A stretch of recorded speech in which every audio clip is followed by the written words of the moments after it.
Oi meninas, tudo bem? Hoje a gente vai falar sobre a diabetes gestacional, o terror das gestantes, não é mesmo? E por que a diabetes gestacional é o terror das gestantes? Simplesmente porque ela é o distúrbio metabólico mais comum da gestação. É isso mesmo. E hoje aqui eu vou contar pra vocês tudo.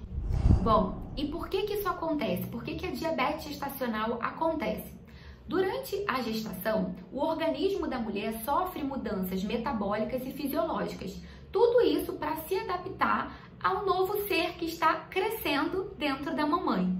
Então, uma dessas alterações metabólicas é a sensibilidade da insulina. O que significa isso? A insulina, para quem não sabe, e vocês realmente não têm a obrigação de saber, mas a insulina é um hormônio que pega a glicose e coloca para dentro das células. Então, quando a insulina não consegue pegar a glicose e colocar dentro das células, a glicose vai ficando em excesso no sangue. Por isso que quando a gente faz o exame de sangue, a glicemia está alta nas pessoas diabéticas. E na gestação, essa sensibilidade à insulina, ela vai reduzindo com o passar dos trimestres. Então, no final do segundo, início do terceiro trimestre, é quando essa sensibilidade está mais reduzida ainda. Por isso, inclusive, que existe um exame que a gente vai falar dele, de rastreamento metabólico, entre a 24ª e 28ª semana gestacional, tá? Então, essa sensibilidade diminuída significa que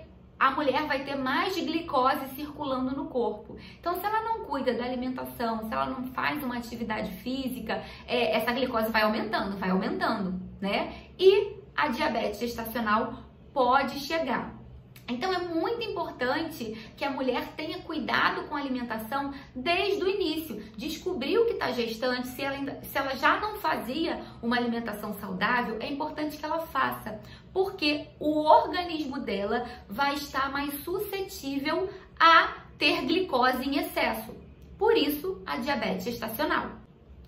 E a glicose materna, ela passa diretamente para o feto, tá? E isso é preocupante, porque a partir da 10ª semana, o bebê, o feto, ele já tem o pâncreas formado. O pâncreas é o órgão, a glândula responsável pela produção da insulina. Então, quando a mãe tem glicose em excesso, essa glicose passa para o bebê em excesso. Consequentemente, esse bebê já vai começar a produzir mais insulina para tentar reduzir as quantidades de glicose no sangue. Então, isso também vai ser prejudicial para o bebê. E quais seriam esses prejuízos para a mãe que tem diabetes gestacional? Ela pode adquirir pré-eclâmpsia na gestação, ela tem um risco aumentado para diabetes tipo 2, tá? Então, depois que ela tiver o bebê, se ela não se cuida, ela pode ter uma diabetes tipo 2. Ela também tem riscos para doenças cardiovasculares, pressão arterial, tudo isso pode estar aumentado, inclusive a adiposidade, Ela tem aumento de células de gordura e com isso sobrepeso ou obesidade.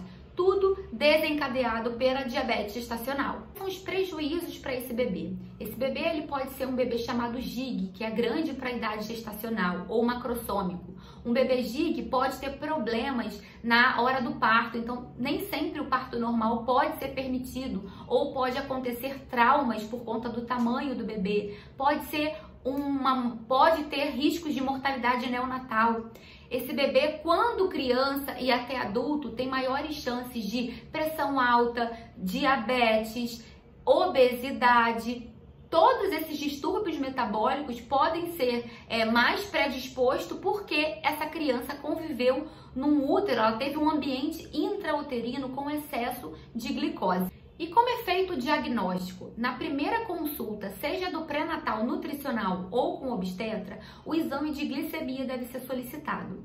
Se esse teste vier com resultado maior do que 92, é considerado diabetes gestacional. Se esse resultado, além de maior que 92, ele estiver maior que 126, é considerado que a mulher já tinha diabetes antes da gestação. Ela só de repente não sabia, tá?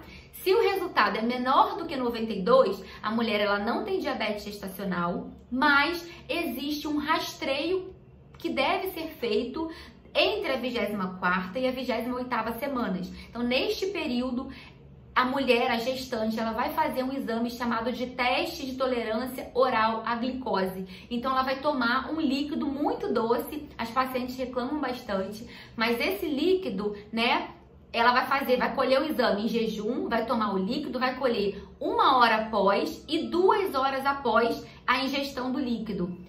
Existem valores que vão dizer se essa mulher adquiriu a diabetes gestacional ao longo da gravidez. Lembra que eu comentei que a sensibilidade à insulina ela vai reduzindo com o passar dos trimestres? Então, nesse período é considerado um período ainda seguro para descobrir se a mulher tem diabetes gestacional e cuidar, tá? E quais são os valores? Esse valor tem que dar menor do que 92. Após 1 hora, tem que dar menor do que 180. E após 2 horas, tem que dar menor do que 153. Um dos 3 resultados alterados é considerado diabetes gestacional. Não precisa ser os 3 resultados alterados, apenas um. A recomendação oficial para o tratamento da diabetes gestacional: terapia nutricional. O que significa isso? Se alimentar saudável. Os 2 pilares principais para o tratamento da diabetes gestacional é alimentação saudável e atividade física. O uso de medicamento ele vai vir em último lugar, quando necessário, porém, na maioria das vezes, se a gestante ela faz uma alimentação saudável conforme recomendação de nutricionista, essa glicemia vai conseguir ficar controlada. A gestante não precisa parar de comer fruta, não precisa parar de comer comida. Ela precisa controlar. Com acompanhamento nutricional, vai existir um balanceamento desses nutrientes ao longo do dia, inclusive do carboidrato, que é o macronutriente mais responsável por aumentar a glicemia. Então, os carboidratos eles vão estar divididos ao longo do dia nas refeições da gestante. Ela não deve ficar sem o carboidrato, porque o carboidrato é importante para a gestação, mas ele deve ser controlado e deve ser utilizado carboidrato de melhor qualidade, carboidratos com baixo índice glicêmico. Isso tudo a gente consegue como? Comendo frutas, legumes, verduras, bastante salada, associando fibra. Então você pode colocar aveia, psyllium, chia, né? Pode colocar fontes de fibra, fontes de proteína, um iogurte, o ovo, o queijo. Tudo isso tem que estar associado. As oleaginoses são ótimas também para ajudar no controle glicêmico. Então você precisa de um planejamento alimentar equilibrado, onde você não utilize produtos ultraprocessados, biscoito de pacote, macarrão refinado, arroz refinado deve ser evitado, mas existem alguns casos que a gestante come o arroz branco e não impacta na glicemia. Mas existem situações que devem ser avaliadas individualmente. De um modo geral, a preferência deve ser por carboidratos integrais, por produtos naturais, por comida de verdade.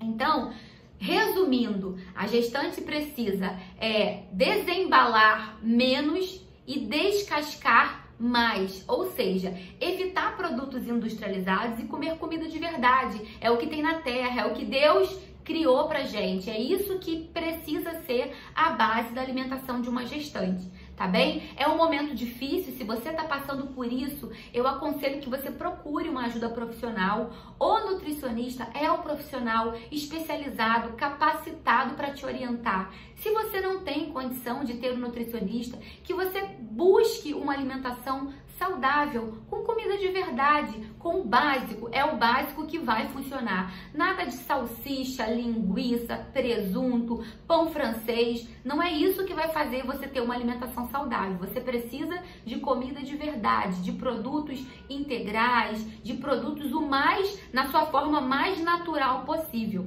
tá bom? Espero poder ter ajudado vocês com essa informação. Se precisarem de alguma coisa, sempre estou por aqui, sempre estou por outras redes sociais, sempre com a intenção de ajudar e de passar informação, tá bom? Um beijo pra vocês. Tchau e até a próxima!